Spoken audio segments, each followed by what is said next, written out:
اللہ وبرکاتہ۔ آج شروع کرتے ہیں 10ویں مسئلے کے ساتھ رؤیت الہلال، چاند دیکھنے کے مسائل۔ مسئلہ نمبر 10، رمضان مبارک کا چاند دیکھ کر روزے شروع کرنے چاہئیں۔ مسئلہ نمبر 11، شعبان کے آخر میں اگر مطلع ابر آلود ہو یعنی کہ صاف چاند نظر نہیں آ رہا ہو تو شعبان کے 30 دن پورے کرنے چاہئیں۔ اگر رمضان کے آخر میں مطلع ابر آلود یعنی کہ صاف نظر نہیں آتا ہو، آسمان پہ بادل چھائے ہوئے ہوں، تو رمضان کے بھی 30 دن پورے کرنے چاہئیں۔ عبداللہ بن عمر رضی اللہ تعالیٰ عنہما سے روایت ہے کہ رسول اللہ صلی اللہ علیہ وسلم نے فرمایا، چاند دیکھے بغیر رمضان کے روزے شروع نہ کرو اور چاند دیکھے بغیر رمضان ختم نہ کرو۔ اگر مطلع ابر آلود ہے تو مہینے کے 30 دن پورے کر لو۔ متفق علیہ۔ اسے بخاری اور مسلم نے روایت کیا۔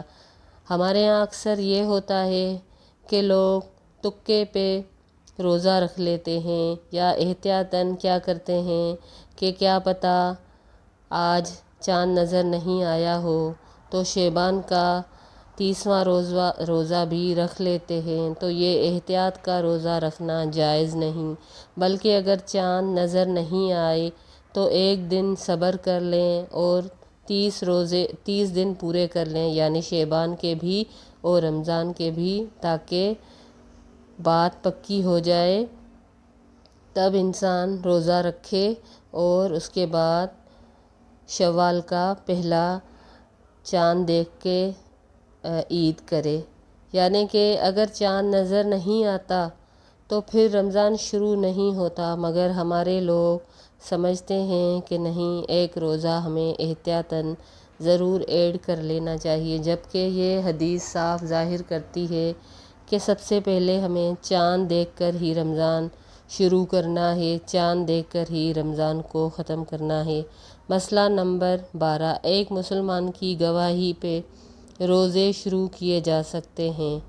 حضرت عبداللہ بن عمر رضی اللہ تعالیٰ عنہما سے روایت ہے کہ لوگوں کے ساتھ میں نے چاند دیکھا اور میں نے نبی کریم صلی اللہ علیہ وسلم کو بتایا کہ میں نے چاند دیکھا، چنانچہ نبی کریم صلی اللہ علیہ وسلم نے خود بھی روزہ رکھا اور لوگوں کو بھی روزہ رکھنے کا حکم دیا۔ اسے ابو داؤد نے روایت کیا ہے۔ یعنی اگر سب کو چاند نظر نہیں آتا اور ایک انسان کو کسی طرح سے چاند نظر آ جاتا ہے اور اسے یقین ہوتا ہے اور وہ گواہی جھوٹی نہیں دیتا، تو اس کی گواہی کو سچ مان لینا چاہیے اور روزے رکھنے شروع کر دینے چاہیے۔ مسئلہ نمبر 13، رمضان کی پہلی تاریخ کے چاند کے بظاہر چھوٹا یا بڑے ہونے سے شک میں نہیں پڑنا چاہیے۔ حضرت ابو البختری رضی اللہ تعالیٰ عنہ کہتے ہیں کہ ہم عمرہ کے لیے مدینہ سے روانہ ہوئے۔ جب ہم نخلا کے مقام پہ پہنچے تو سب نے چاند دیکھا۔ کچھ لوگوں نے کہا یہ تو تیسری رات کا چاند لگتا ہے بڑا ہونے کی وجہ سے، کچھ لوگوں نے کہا دوسری رات کا لگتا ہے۔ ہماری ملاقات حضرت عبداللہ بن عباس رضی اللہ تعالیٰ عنہ سے ہوئی تو ہم نے ان سے کہا ہم نے چاند دیکھا ہے، کچھ لوگ کہہ رہے ہیں کہ یہ تیسری رات کا ہے، کچھ کہہ رہے ہیں دوسری رات کا۔ تو حضرت عبداللہ بن عباس نے پوچھا کہ تم نے کون سی رات چاند دیکھا؟ ہم نے بتایا فلاں فلاں رات دیکھا۔ تو وہ کہنے لگے اللہ تعالیٰ نے اس کو تمہارے دیکھنے کے لیے بڑا کر دیا تھا، چنانچہ وہ اسی رات کا تھا جس رات کو تم نے دیکھا۔ یہ بھی اللہ کی حکمت ہوتی ہے۔ کیا ہوتا ہے کہ شیطان انسان کے ساتھ لگا رہتا ہے۔ کبھی کبھی ایسا ہوتا ہے کہ ہم بھی روزہ رکھتے ہیں، جب حکومت اس کا اعلان کر دیتی ہے تو دوسرے دن وہ چاند ہمیں نظر نہیں آتا، اور دوسرا روزہ رکھتے ہیں تو چاند نظر آتا ہے، تب ہم کہتے ہیں کہ آج ہے حقیقت میں رمضان۔ یا ایسا بھی ہوتا ہے کہ حکومت اعلان نہیں کرتی، ہم چاند نہیں رکھتے، لیکن دوسرے دن وہ چاند اتنا بڑا دکھتا ہے ہمیں کہ ہمیں لگتا ہے کہ یہ فیصلہ غلط تھا، حالانکہ ایسا نہیں ہوتا، یہ اللہ کی طرف سے ہوتا ہے اور اللہ ہمیں دکھانے کے لیے اس کو کبھی بڑا بھی کرتے ہیں اور کبھی دھندلا بھی کر دیتے ہیں۔ اس میں کوئی مسئلہ نہیں، کوئی بڑی بات نہیں ہے۔ پرانے زمانے میں تو پھر بھی ایسے آلات نہیں تھے، آج تو ایسے آلات ہیں جن سے اگر حکومت اعلان کرتی ہے تو ہمیں ان پر یقین رکھنا چاہیے۔ مسئلہ نمبر 14، نیا چاند دیکھنے پہ دعا پڑھنا مسنون ہے۔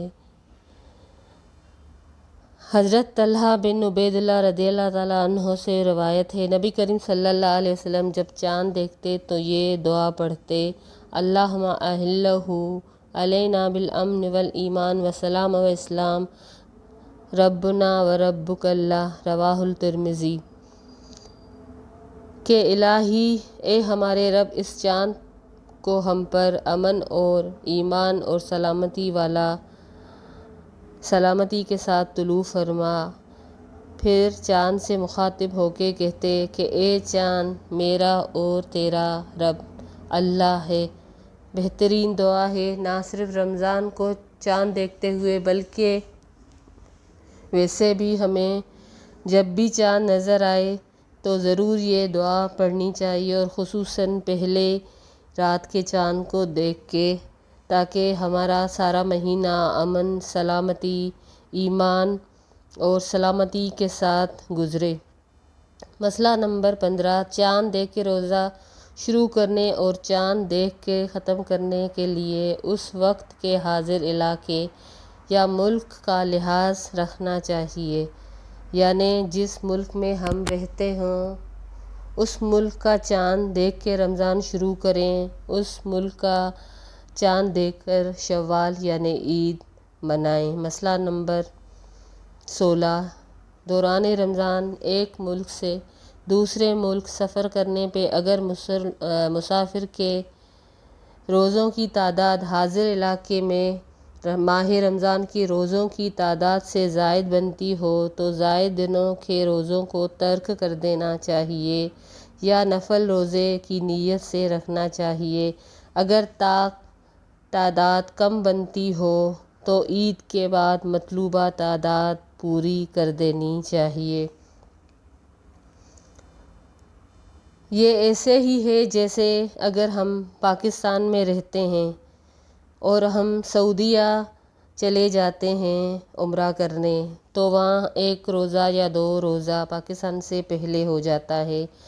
اگر ہم عید تک وہاں رکتے ہیں، پاکستان میں ہم نے اگر 15 روزے رکھے، وہاں گئے تو ہمارے 13 روزے ہوئے، اور پورے روزے ہو کر عید پر ہمارے روزے بنتے ہیں 28 یا 27، تو پھر اس ملک کے حساب سے ہم عید تو منائیں گے، لیکن عید کے بعد دوسرے روزے بھی ہمیں رکھنے ہوں گے۔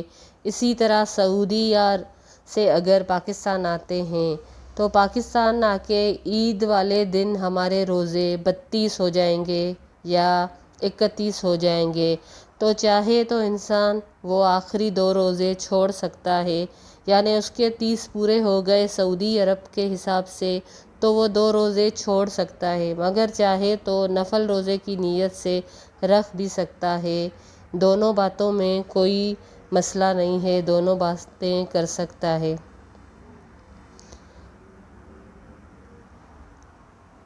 حضرت قریب رضی اللہ تعالیٰ عنہ سے مروی ہے کہ حضرت ام فضل رضی اللہ تعالیٰ عنہ حضرت عباس کی بیوی ہیں، یہ جو کہ نبی کریم صلی اللہ علیہ وسلم کی چچی بھی ہوتی ہیں اور سالی بھی، کیونکہ یہ حضرت میمونہ کی بہن ہیں۔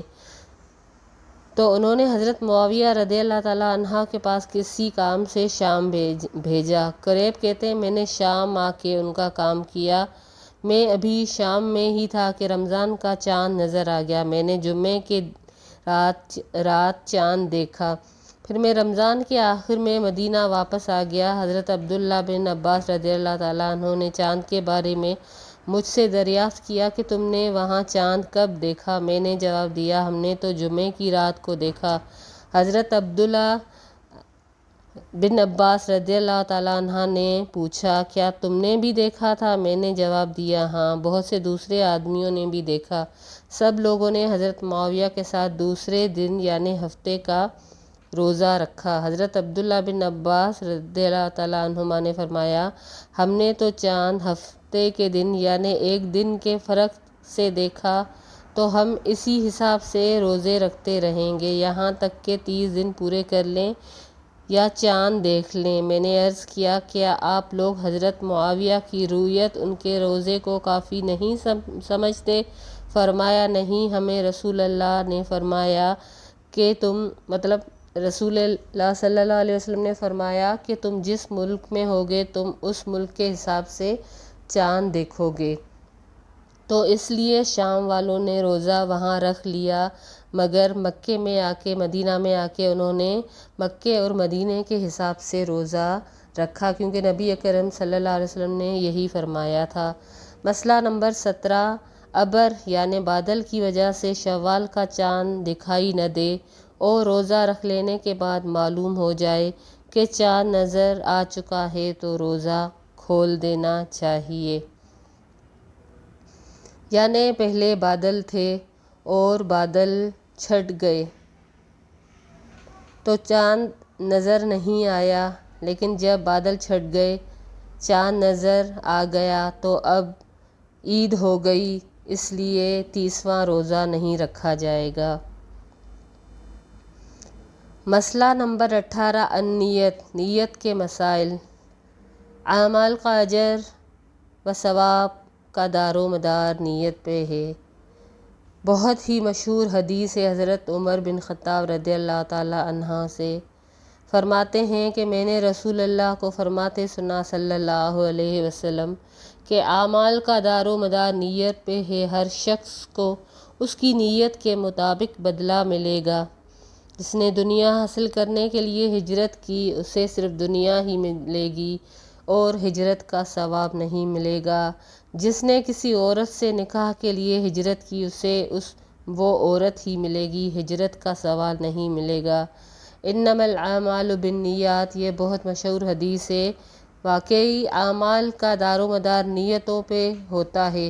اگر ایک انسان کسی کام کی نیت کرتا ہے اور سفر کرتا ہے، اس کی نیت خاص ہجرت کی نہیں ہوتی، اس کام کی ہوتی ہے، تو ظاہر ہے اس کا وہی کام پایہ تکمیل کو پہنچے گا۔ کوئی دنیاوی کام ہے، کسی عورت سے نکاح کرنا ہے، اور ایک ہے جو صرف اللہ کی رضا کے لیے ہجرت کرے گا تو اس کو اس کی نیت کا ثواب ملے گا، دیگر کو وہی ثواب ثواب تو نہیں ملے گا، لیکن ان کا وہ کام ہوگا جس کی وجہ سے انہوں نے سفر کیا یا ہجرت کی۔ اور کسی کام سے ہجرت کرنے میں کوئی بھی مضحکہ نہیں۔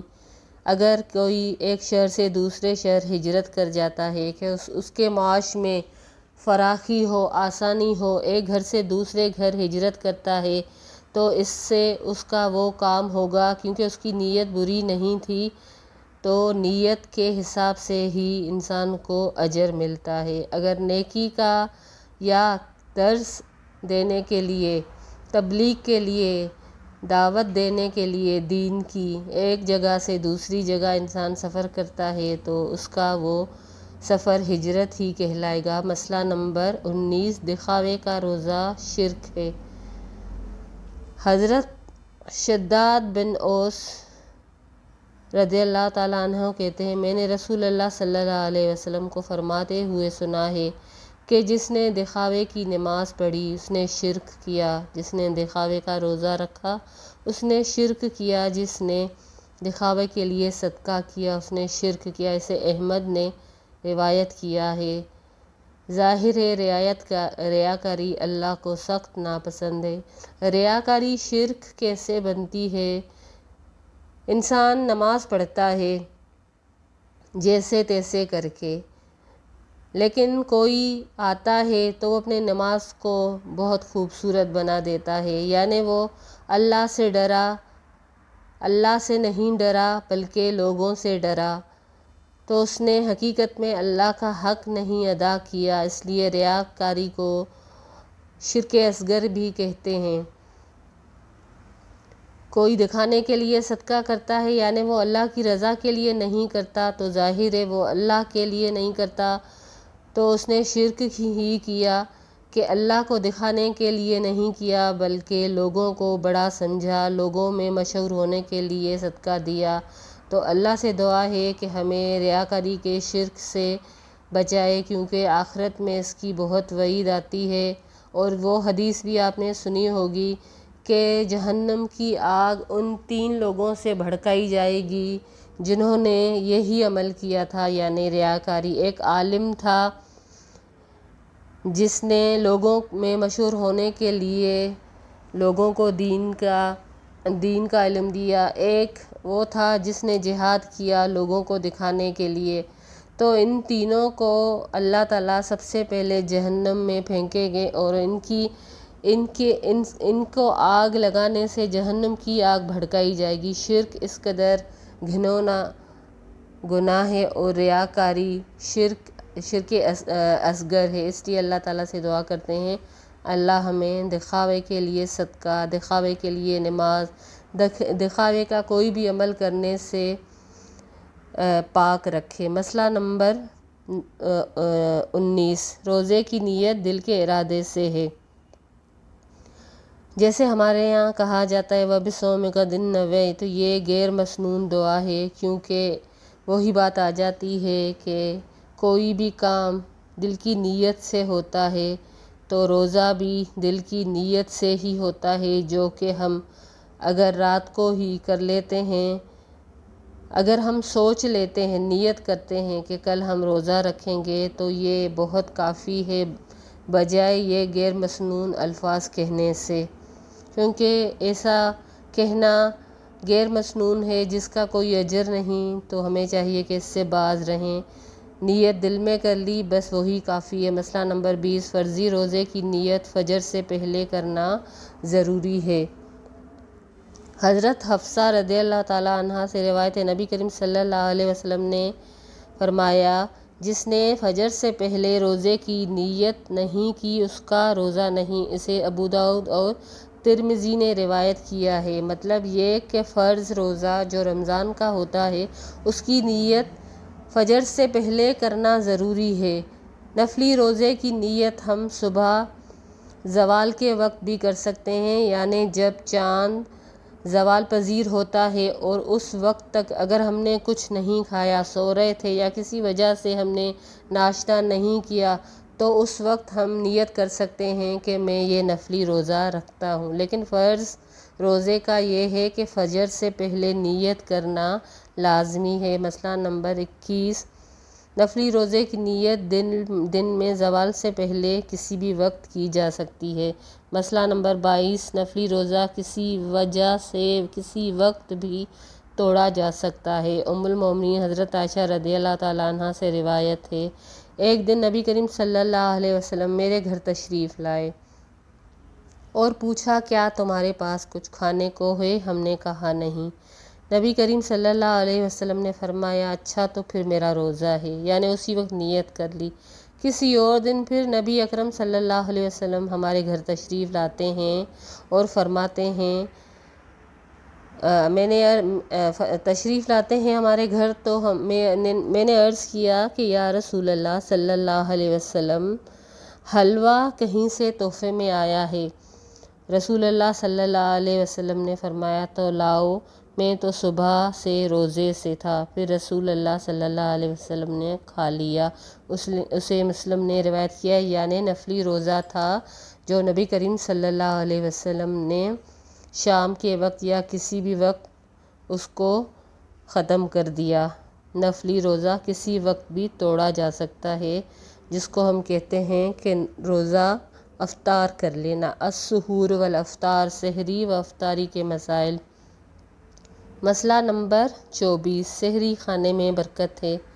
مسئلہ نمبر 25، نیند سے اٹھ جانے کے بعد جان بوجھ کے سحری ترک نہیں کرنی چاہیے۔ حضرت انس رضی اللہ تعالیٰ عنہ سے روایت ہے، رسول اللہ صلی اللہ علیہ وسلم نے فرمایا سحری کھاؤ کیونکہ سحری میں برکت ہے۔ اسے بھی بخاری اور مسلم نے روایت کیا ہے۔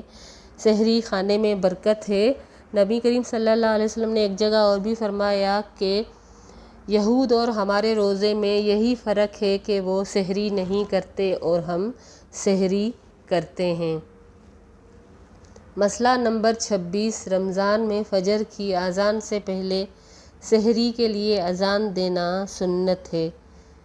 حضرت عائشہ رضی اللہ تعالیٰ عنہا سے روایت ہے کہ حضرت بلال رضی اللہ تعالیٰ عنہ رات ہی کو سحری سے قبل اذان دے دیا کرتے تھے، چنانچہ رسول اللہ صلی اللہ علیہ وسلم نے فرمایا، اس وقت تک کھاؤ پیو جب تک ابن ام مکتوم رضی اللہ تعالیٰ عنہ اذان نہیں دیتے۔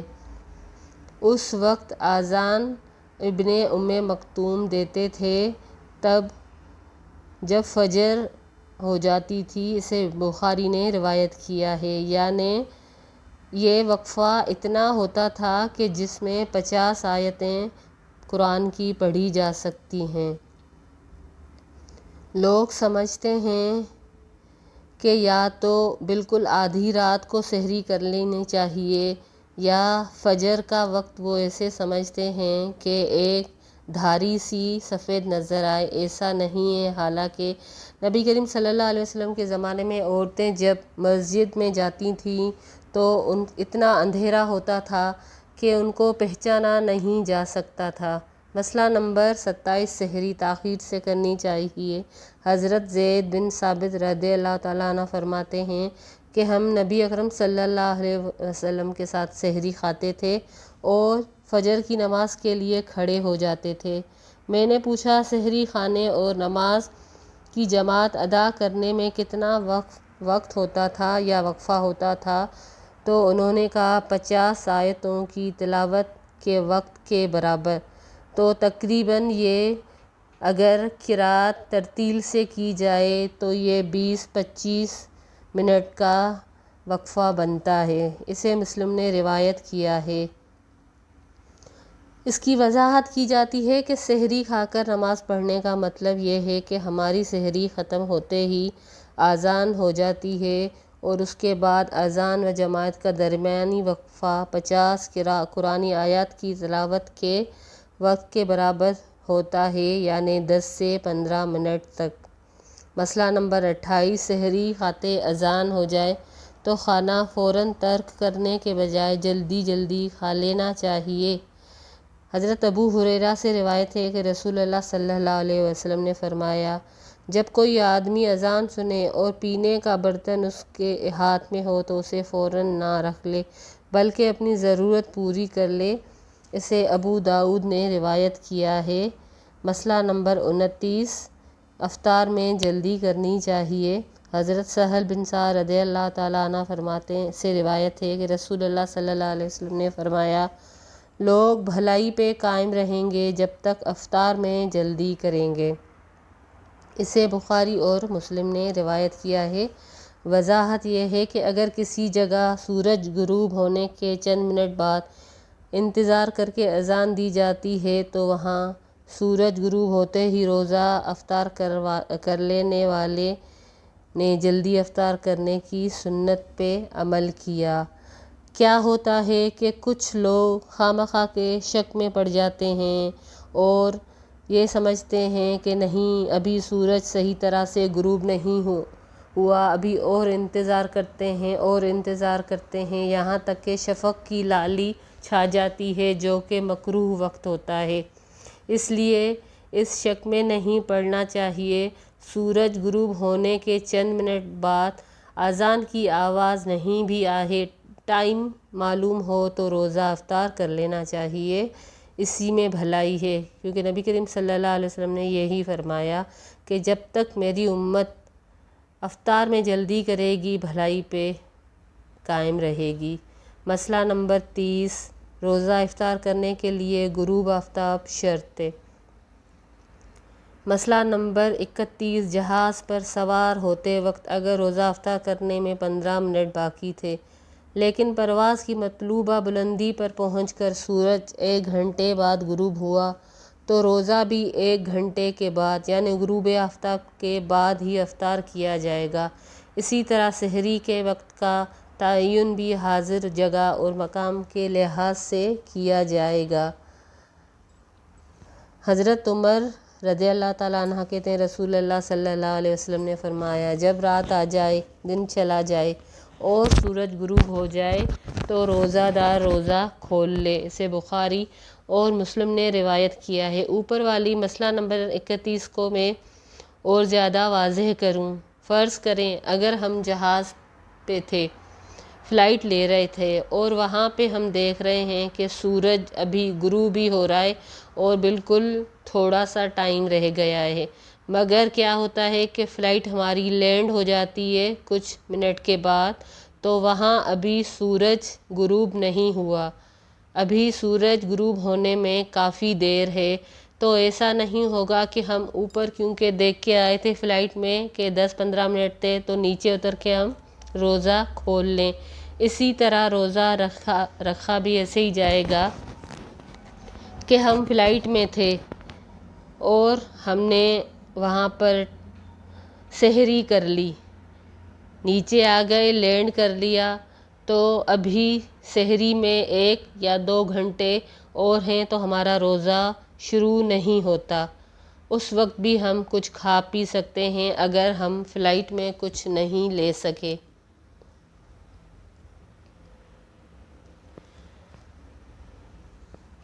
مسئلہ نمبر 32 تازہ کھجور، خشک کھجور، چھوہارا یا پانی سے روزہ افطار کرنا مسنون ہے۔ حضرت انس رضی اللہ تعالیٰ عنہ سے روایت ہے نبی کریم صلی اللہ علیہ وسلم نماز مغرب سے پہلے تازہ کھجوروں سے روزہ افطار فرماتے، اگر تازہ کھجوریں نہ ہوتیں تو کھجوروں سے افطار فرماتے، اور کھجوریں بھی نہ ہوتی تو چند گھونٹ پانی سے ہی افطار کر لیتے۔ لہٰذا آج اسے ابو داؤد اور ترمذی نے روایت کیا ہے، آج ہمارے دسترخوان پہ طرح طرح کی نعمتیں ہوتی ہیں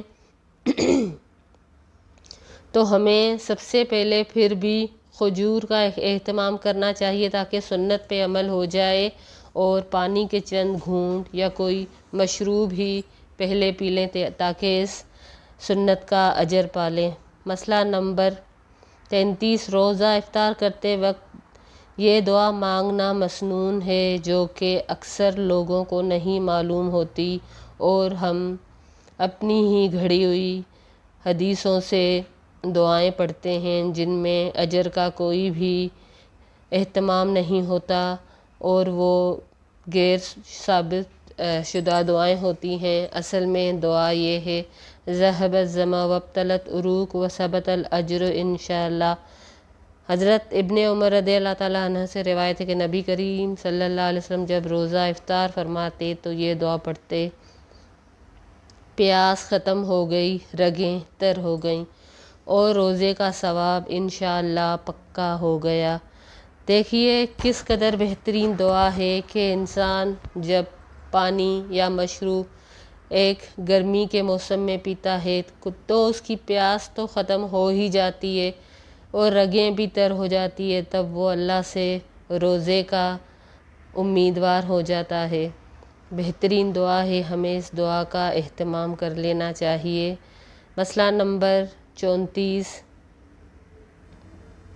روزہ افطار کرنے والے کا اجر روزہ افطار کرنے والے کے برابر ہے۔ روزہ افطار کروانے والے کا اجر روزہ افطار کرنے والے کے برابر ہے۔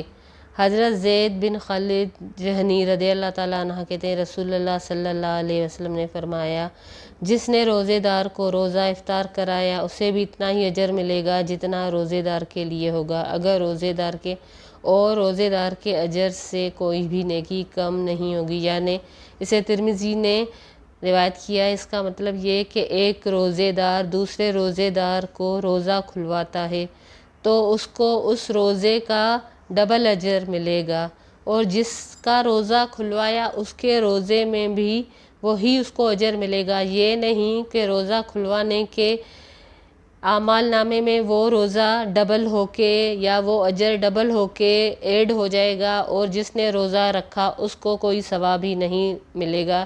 اس حدیث کا یہ مطلب نہیں کہ روزے دار کی نیکی میں کمی نہیں ہوگی، اس کا اپنا روزہ پورا ہو جائے گا، لیکن اس میں صرف ہمیں یہ موقع اور توفیق دی جا رہی ہے کہ اللہ سے مانگیں کہ ہم کسی روزے دار کو روزہ کھلوائیں اور اس اجر کا مستحق بنیں۔